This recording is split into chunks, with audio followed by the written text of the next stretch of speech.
Hello mga forever. So tonight, we're going to talk about wedding shoes.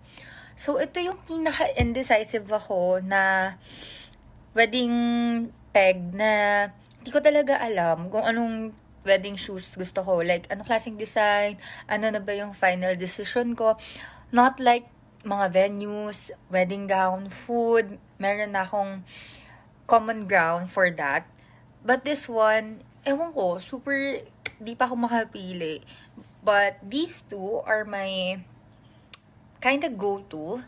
Block heels. I'm a block heels kind of girl. And this one, my pearls, of course. Favorite ko talaga pearls. And close siya. Ayoko masyadong mataas because syempre you're going to stand like the whole entire day or night. Tapos ang sakit niya sa paa. Ayoko mangyari yun. Kung pwede nga lang mag-rubber shoes eh. Parang gusto ko nga gawin yun eh. Pero yung rubber shoes ko, very elegant tignan, yung may design. Ayun mga ka-forever. Let me know kung anong wedding shoes ang pinaka-comfortable for the wedding. Itong mga to kasi for me, ayan, para siyang two-pointed. Alam kong masakit yan sa paa, ayun.